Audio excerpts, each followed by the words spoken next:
Muy buen día, como siempre para mí es un placer saludarles.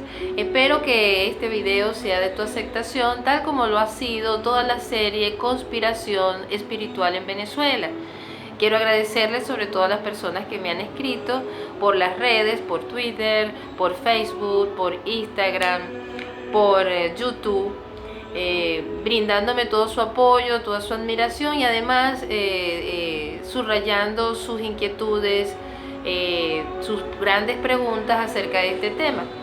Voy a tratar justamente en este nuevo video, en esta nueva serie, de aclarar algunos puntos y profundizarlos de manera de poder satisfacer sus inquietudes. En principio, en mis videos anteriores, y te recomiendo, si no lo has visto, que te pongas en esa sintonía, que te pongas en auto con todo lo que hemos hablado, para que te ubiques en un contexto político, espiritual, social y filosófico en el mundo.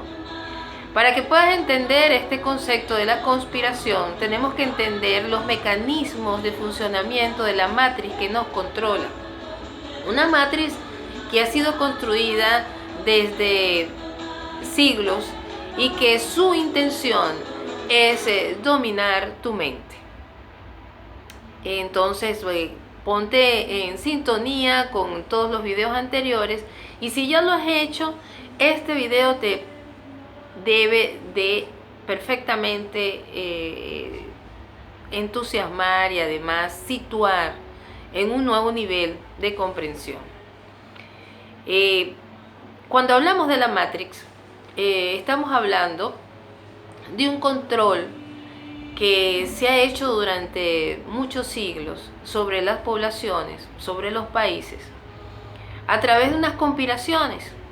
Esas conspiraciones han traído asesinatos, grandes mentiras en la historia, espionaje, sobornos, dicotomías, grandes separaciones, guerras. Como tú ves, estas conspiraciones han sido los traumas, las verdaderas plagas que ha vivido la humanidad durante muchos siglos. En los videos anteriores te ubiqué en la Edad Media para acá, porque a partir de ese momento es que formalmente se va gestando movimientos espirituales de mucha importancia y conspiraciones espirituales de mucha importancia. Algunos de ellos tal vez los hayas escuchado o los hayas aprendido en los libros de historia durante la primaria y la secundaria, pero es muy probable que toda la parte importante y bien interesante que tiene que ver con el mundo espiritual haya sido obviada. Por eso es que me he dedicado en estos videos a hacer explicaciones detalladas y muy resumidas de eventos históricos. Espero que puedas lograr sintonizarte con este tema y no aburrirte de esta parte histórica, que es sumamente importante para que después puedas nutrirte con elementos mucho más poderosos para liberarte de la Matrix.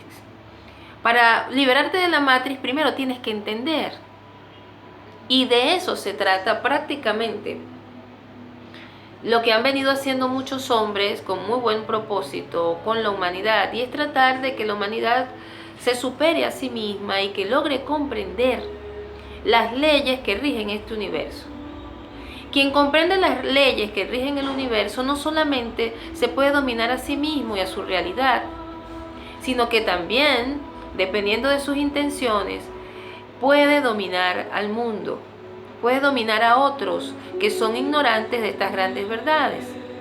Por eso es que en el budismo se habla que uno de las grandes defectos y venenos que hay sobre el ser humano, que habla de 5 virtudes y de los venenos que ellas disipan, y uno de esos venenos es la ignorancia. La ignorancia, que es la falta de sabiduría. Y realmente esa falta de sabiduría se traduce en una falta de conciencia. Por eso es que hablamos de espiritualidad, y cuando hablamos de espiritualidad lo ligamos a la conciencia, a tomar conciencia. De hecho, Buda significa estar despierto, significa tener la conciencia de todas las cosas. Bien, habíamos hablado de unas leyes espirituales que son las leyes que pueden explicar la mecánica de funcionamiento de nuestra realidad. Entre esas ya te hablé pues de la ley de causa y efecto, de la ley del ritmo, de la ley de polaridad. Y como me han pedido algunos, voy a hablar de otras que son bien importantes. Entre esas está la ley de vibración, la ley de correspondencia y la ley de afinidad. Comprender estas leyes te van a dar la otra parte, la otra cara de la moneda, para poder complementar este conocimiento y hacerlo más práctico para tu vida. En principio, como te dije, el origen del universo, según algunas tradiciones antiguas y la misma ciencia, nos habla de una oscuridad, un caos, algo que no es lo que conocemos, de lo cual surgió la luz, como dice la Biblia. Pero esa luz es algo que es un poco más complicado. De acuerdo a la teoría del origen del universo, del Big Bang, hubo una explosión que hizo que se expandiera algo, la existencia, la materia, como tú lo quieras llamar. Pero es más que materia. Según nuestro observatorio, nuestro telescopio Hubble, el universo se expande a grandes velocidades, según las fotografías que tenemos. Y a medida que avanza, son mayores esas velocidades. Y eso es muy importante para nosotros comprender nuestra propia naturaleza. Cuando analizamos qué es lo que se expande, en algunas teorías orientales se dijo que lo que ocurrió fue la sílaba primordial Om, una vibración, un sonido, una forma, que en forma circular se expandió por el infinito. Los científicos nos han dicho que este universo que se está expandiendo está compuesto primordialmente de materia atómica. Y esa materia atómica que creíamos que estaba en todas partes, resulta que solo representa el 4%. Por otro lado, han observado que existe una materia oscura. Ya hablaremos más adelante de esta materia oscura. Pero lo más interesante y lo que quiero que nos centremos es en la energía que representa el 73% del universo, que es la energía oscura, la llamada energía oscura. Es una especie de red neuronal llamada por los místicos de la India, los maestros védicos, las joyas de Indra. Es una red, es una telaraña que se entrelaza con el todo en todas partes y nos conecta con el todo. Y esa es una red, es un campo vibracional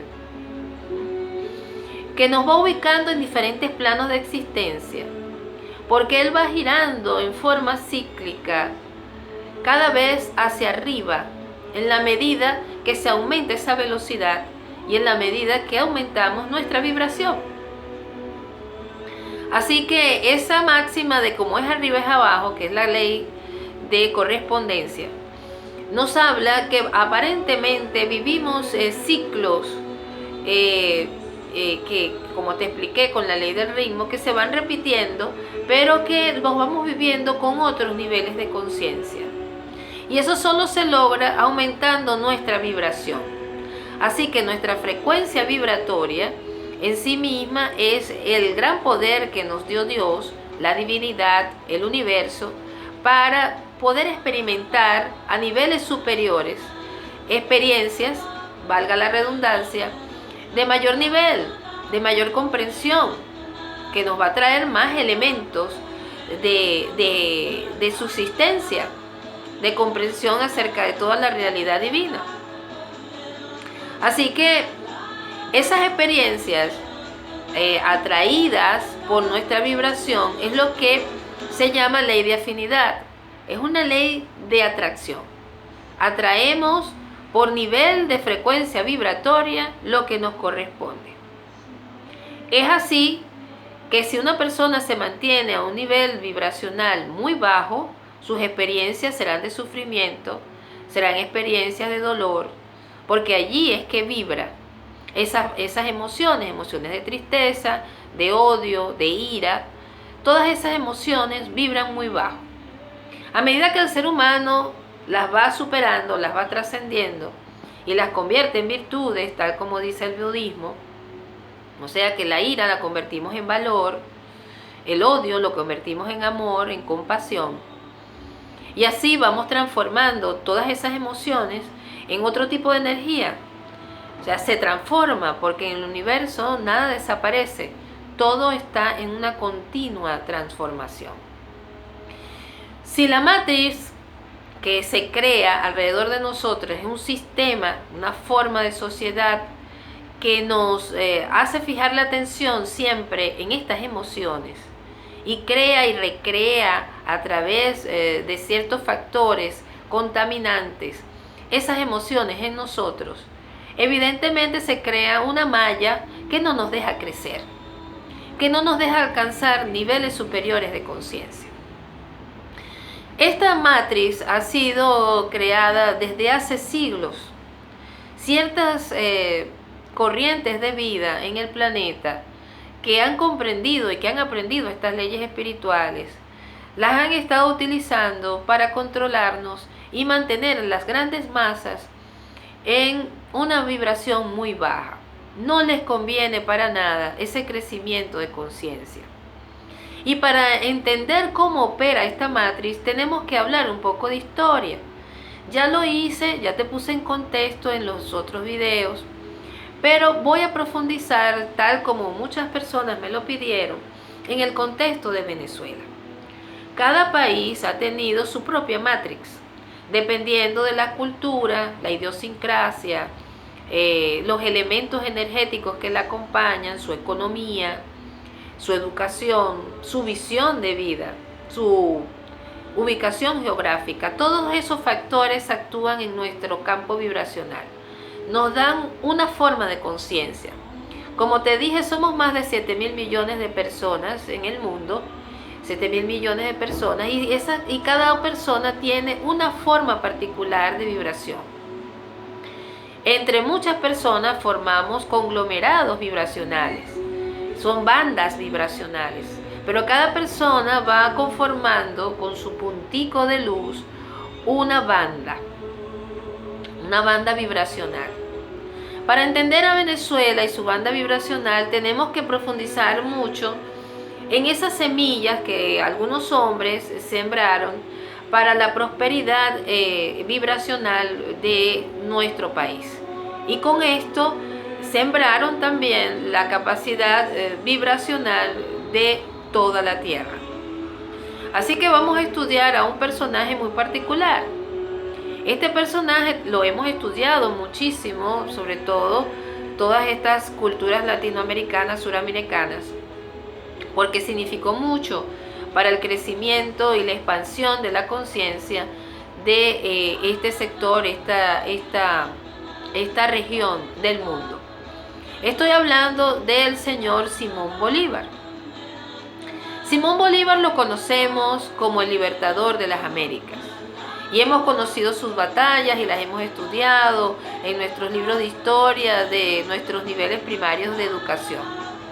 Pero así como te hablé de una historia espiritual de conspiraciones masónicas, jesuitas, católicas y Illuminatis, que no aparecen en esos libros de historia, de igual manera en Venezuela hay una parte de esa historia que tiene que complementar.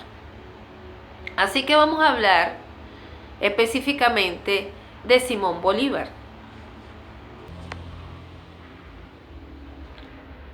Ok, tuvimos una pequeña interrupción.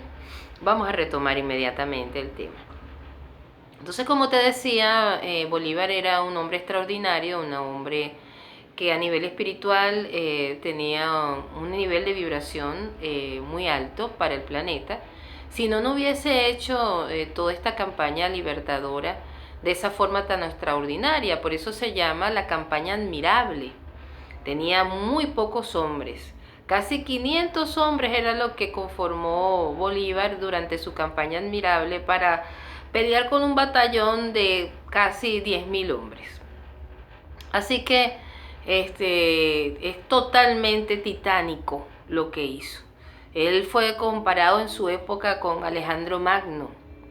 O sea, lo que hizo fue extraordinario, además que tuvo que pasar por muchas vicisitudes y tuvo que hacer muchos viajes, contactos. Era un gran estratega, era un gran orador, un tipo súper preparado. Pero Bolívar no siempre fue así. Y hay una parte de su vida que es muy importante conocerla, porque de ahí parte toda este despliegue extraordinario de virtudes que logró, digamos, reunir gracias a que entró de lleno en su conciencia crística. Lo vamos a ver muy claro en ese episodio después que se muere su esposa y él cae en una depresión profunda, viaja a París y en París se da la juerga con toda su fortuna, empieza a derrocharla en tabernas, empieza a vivir la vida fácil con mujeres en cabarets. París en ese momento era la sede en ese momento era la base del placer. De hecho, grandes escritores como Voltaire hablaban del placer de los sentidos. Así que, bueno, Bolívar se da la gran vida, pero se agota como cualquiera de nosotros. Llega un momento que eso no lo llena y entra como en una depresión. Se entera de que su maestro, Simón Rodríguez, que llevaba otro nombre en ese momento ahí en París, se llamaba Samuel Robinson. Y Samuel Robinson estaba de catedrático en sus investigaciones, en sus conexiones, donde era un hombre ilustre, era un hombre que aprendía y enseñaba.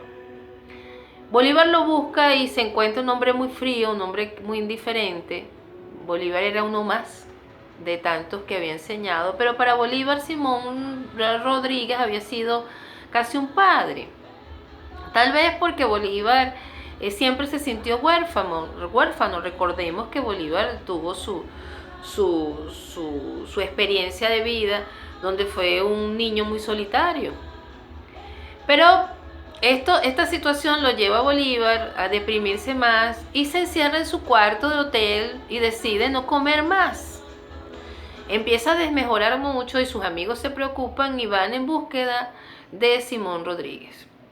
Y le piden que por favor aconseje a este otro Simón y que lo ayude a salir de esta situación en que ha caído. Pues Simón Rodríguez accede y va al encuentro de Bolívar y le pide que lo acompañe en una proeza, recorrer Europa a pie. Bolívar, que siempre fue un aventurero, pues acepta esa invitación. Y ya él había tenido previamente unos contactos gracias a su prima Fanny. Esta prima Fanny es muy importante. Una prima de la cual parece tuvieron ciertos amores. Pero en esa casa, en esas tertulias que Fanny recreaba, invitaba a grandes personajes. Entre ellos invitaba a Humboldt, a Laplace, ese gran astrónomo y además astrólogo, que no se le conoce mucho esa parte, pero fue un gran astrólogo, a Gauss, el de los gases, las leyes de los gases, que empezó a desarrollar toda la mecánica hidrostática, aquello de los viajar en globo. Y así conoce mucha gente importante. Y toda esa gente importante tenía como característica que eran masones. así como Francisco de Miranda también era masón. Y él se daba cuenta que cada vez que se conseguía con un personaje destacado, pertenecían a estas logias.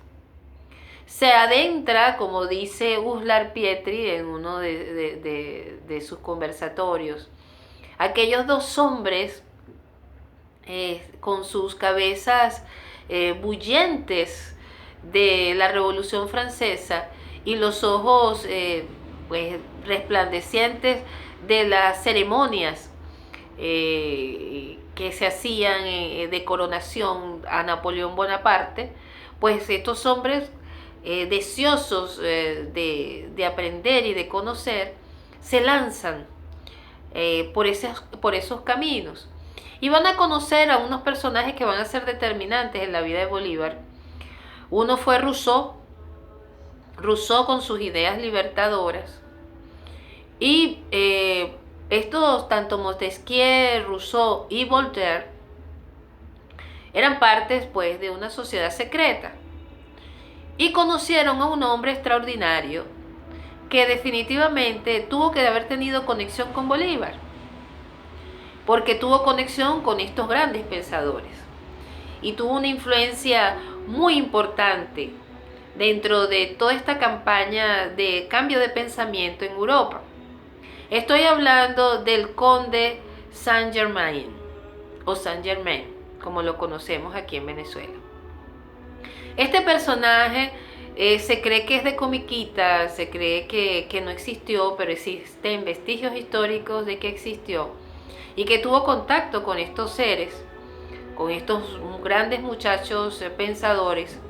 Por ejemplo, se dice que Voltaire escribió sobre el conde Saint-Germain y dijo: un hombre extraordinario, muy extraño, que no envejece. Y esa es una de las cosas que hace pensar de que Saint-Germain no existió. El hecho de que en la historia se le han asociado ciertos poderes, ciertas capacidades que van en el orden de lo paranormal y lo sobrenatural. Por ejemplo, se dice que el conde Saint-Germain pues era un hombre que era alquimista, que llegaba a las reuniones de los grandes reyes, príncipes, condes, todo lo que era el abolengo de esas monarquías, y hacía actos de magia, convertía el plomo en oro, sabía todos los idiomas, hablaba además las lenguas muertas, lenguas antiguas, y no envejecía. Tenía el poder de la ubicuidad, la telepatía, la telequinesis. Todas esas cosas hacían que este personaje fuera algo excepcional. Y él mismo se declaró que fue el primer masón, porque era el conocedor de las ciencias ocultas a un nivel muy, muy reservado, pero muy expedito, muy erudito. Así que este señor no solamente en esta época apareció, parece que también apareció en la época de Madame Blavatsky.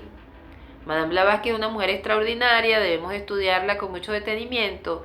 A través de su obra ella explicó toda la antropogénesis, toda la cosmogénesis del planeta Tierra, y además nos habló de todas las religiones y las comparó, halló sus coincidencias, halló literatura antigua, tuvo acceso a libros que muy probablemente nunca leyó verdaderamente en físico. Se dice que ella podía viajar a nivel etérico y podía leer los archivos acásicos. Ya hablaremos con más detenimiento en alguna oportunidad de Madame Blavatsky. Estoy segura que este tema también te encanta. Bueno, pero Madame Blavatsky en tantos viajes, ella tuvo contacto con ciertos maestros espirituales, unos seres que tenían estas mismas capacidades que te hablé de Saint-Germain, y conoció a varios maestros que fueron determinantes en su obra, que la inspiraron, como fue el maestro Kutumi, el maestro Morya y el conde Saint-Germain. De hecho, se dice que le tomaron una fotografía que está en las redes, la puedes buscar, una fotografía donde estaba ella sola y aparecen estos tres personajes. Lo cierto es que, bueno, Saint Germain no, en este momento entra en contacto con estos muchachos y los influye en una campaña libertadora. Y influyó a muchos masones de la época. Ya después, en una reunión, aparece en la historia con Madame Pompadour, se encuentra con una duquesa que lo reconoce, pero piensa que es el hijo de aquel conde que ella conoció en su juventud. Ya habían pasado muchísimos años. Y él se expresa con mucho respeto y le explica a esta señora, le da índices de que él es el mismo personaje que ella conoció en su juventud. Y hay una cosa que él dice y que marca el hecho de si fue real o no, que existió, que él tenía más de 300 años de edad. Todas estas circunstancias nos hacen pensar de que este hombre era extraordinario y que si tuvo contacto con Voltaire, con Rousseau, con Montesquieu y con todos estos seres ilustres que dieron como fruto la Revolución Francesa y lo que sería posteriormente la liberación de las Américas, muy probablemente tuvo un contacto con Bolívar.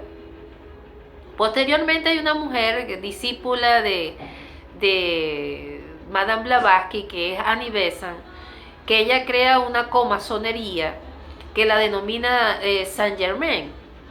Y ella nos dice que Bolívar tuvo una influencia espiritual con Saint Germain, a tal punto que sufrieron hasta transmigración de almas en ciertos momentos ilustres del Libertador. Ya estas son cosas mucho más profundas a nivel esotérico. No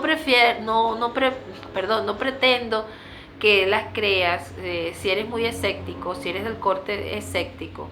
Aunque la gente espiritual de esta nueva era puede determinar la verdad, no por las pruebas, sino por lo que siente en su corazón. Pero dando más valor en estos momentos, en este principio de la serie de conspiraciones en Venezuela que te estoy brindando, dándole un poquito más de poder a la parte histórica verdadera, vamos a pensar de que un hombre como Bolívar, que hizo cosas extraordinarias y que tenía esos ideales tan bien inculcados dentro de su alma, muy probablemente sí tuvo contacto con Saint Germain. Eso sí lo podemos creer. Lo cierto es que esto que te estoy hablando, este peso específico de Bolívar, como un ser espiritual, se nota claramente en algunos momentos de la historia. Lo vamos a ver y lo vamos a denotar en ese momento en que se encuentra con el general Morillo, Pablo Morillo. Pablo Morillo fue un general enviado por España que había peleado muchas batallas y que se había ganado desde ser soldado raso, sargento,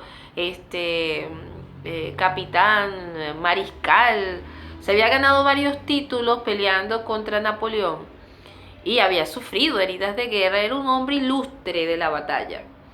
Y España lo envía como un recurso para convencer a Bolívar de una amnistía, de bajar el nivel de la batalla. Bolívar había dicho ese decreto de guerra a muerte contra todos los españoles y aquellas guerras se habían vuelto incansables, titánicas, y se manda a Morillo con casi 10.000 hombres, 500, una flota de 10.000 hombres y como 500 oficiales.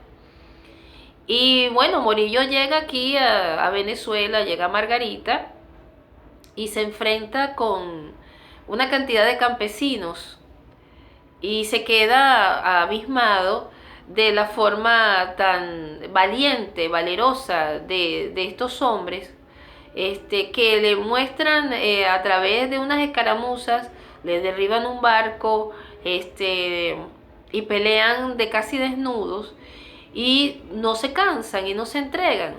Él les ofrece una amnistía, les ofrece darles la vida si se rinden, pero que si no los va a exterminar. Esta gente, por supuesto, le dicen que ellos solamente están con el general Bolívar, que ahí también se muestra el liderazgo que tenía Bolívar en las Américas. Y pues deciden pelear aguerridamente hasta la muerte. Morillo, tratando de convencerlos y no tener que luchar con ellos, secuestra a sus mujeres y a sus hijos. Esto no causa mella y Morillo los amenaza de que los va a volver cenizas, y los campesinos le dicen que cenizas es lo que va a encontrar, porque ellos mismos van a acabar con todo. Lo cierto es que, bueno, Morillo sí logra exterminarlos, y para su sorpresa, las mujeres que él había secuestrado, lo único que hicieron fue enmarcarles que sus hijos, si sus hijos hubiesen estado adultos, ellas los hubiesen enviado para que murieran también.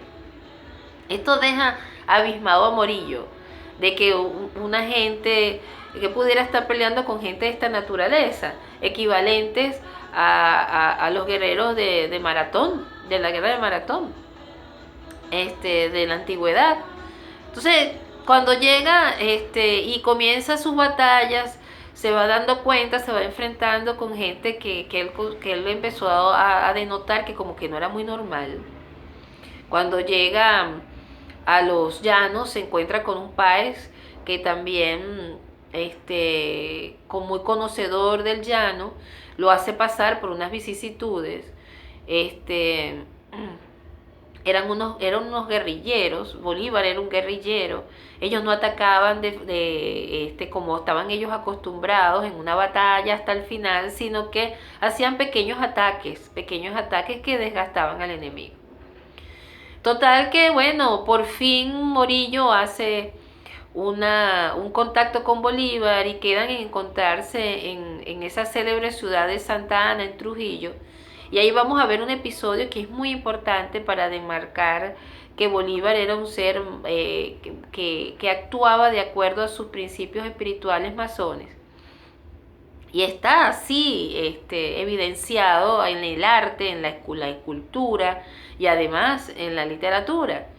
Vemos que Morillo se va con toda su tropa vestido de gala, con sus botones dorados, sus monturas de plata, sus caballos portentosos, todas sus armas, su artillería, todo aquello era de primera, mientras que aquellos eran unos lanceros de palo, que apenas tenían unos fusiles. Y él se va con todo aquello para impresionar a Bolívar, para ese encuentro con Bolívar.